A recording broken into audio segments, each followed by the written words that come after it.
कल के सभी पक्षियों ने अपने अपने घरों के बाहर एक फलदार पेड़ लगाए हुए थे। कबूतर बहुत मेहनती था। उसने अपने घर के बाहर अंगूरों की बेलें लगाई हुई थी और मिट्ठू तोते ने अपने घर के बाहर एक अमरूद का पेड़ लगाया हुआ था। वहीं चिड़िया का एक बहुत बड़ा आम का पेड़ था, जहाँ मीठे मीठे आम लगे हुए थे।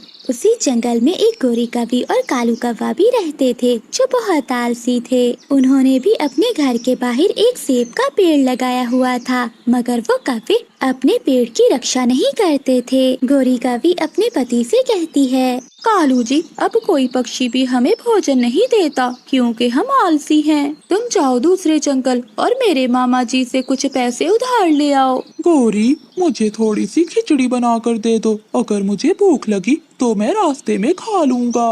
मुझे पता है कालू कि तुम भूखे पेट कहाँ उड़ने वाले हो, इसलिए मैंने खिचड़ी बनाकर इस डिब्बे में रख दी है। फिर कालू कौवा दूसरे जंगल के लिए उड़ जाता है। वो रास्ते में जाता हुआ बोलता है, मुझे तो अभी से भूख लग रही है, पहले थोड़ी खिचड़ी खा लेता हूँ, फिर जाऊँगा दूसरे जंगल।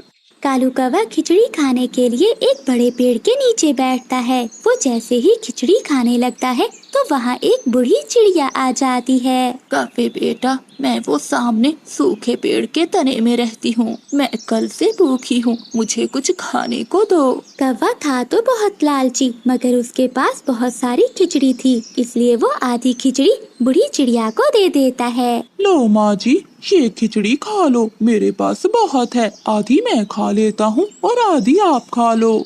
बूढ़ी चिड़िया कौवे से खिचड़ी लेकर खा लेती है। तुम बहुत अच्छे कौवे हो, मैं तुमसे बहुत खुश हुई हूँ। मैं तुम्हारी एक इच्छा पूरी कर सकती हूँ। बताओ बेटा, क्या मांगना चाहते हो तुम? ये सुनकर कालू कौवा बहुत खुश हो जाता है। सच?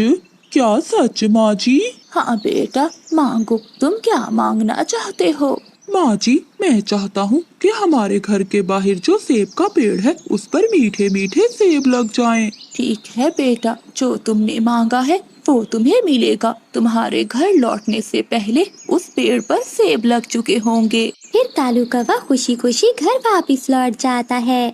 दूर से ही कालू कौवा अपना सूखा हुआ पेड़ हरा भरा देखकर बहुत खुश हो जाता है।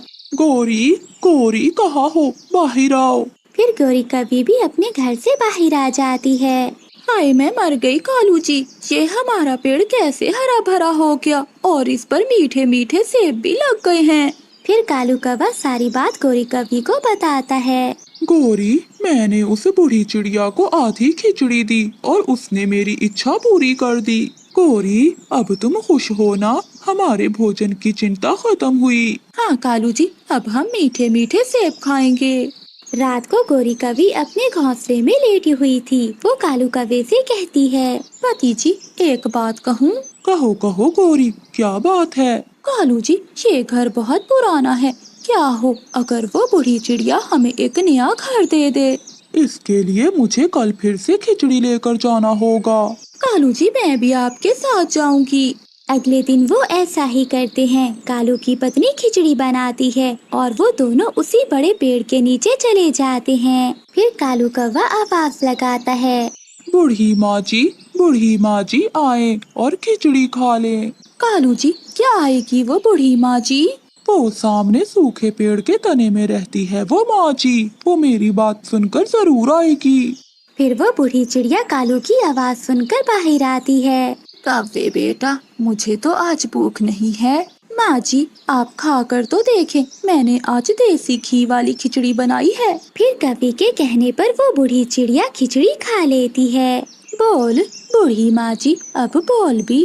गोरी कौवी मन ही मन में ऐसा कहती है, कव्वो, मैं खिचड़ी के बदले में हर पक्षी की एक इच्छा पूरी करती हूँ। मांगो, तुम क्या मांगना चाहते हो? माँ जी, हमारे लिए एक सुंदर सा घर बना दे, ऐसा घर जिसे देखकर जंगल के सभी पक्षी हैरान हो जाएं और मेरे मायके वाले देखकर बहुत खुश हो जाएं। गोरी कौवी ऐसे ही एक सांस में सब कुछ कह देती है। आप दोनों घर लौट जाओ, आपके घर पहुंचने से पहले आपका घर तैयार हो चुका होगा। फिर वो कौवे खुशी खुशी अपने घर की ओर लौट जाते हैं।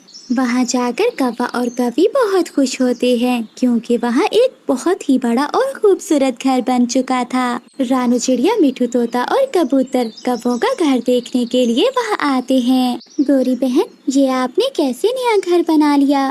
क्यों छोटी चिड़िया, हमारा नया घर नहीं हो सकता? हमने आज ही दूसरे जंगल के लकड़हारे से ये घर बनवाया है। गौरी, अगर तुम्हारे पास इतने ही पैसे थे तो पहले मेरा उधार तो चुका देते। ओए गंदे मोटी चोंच वाले तोते, चल भाग यहाँ से।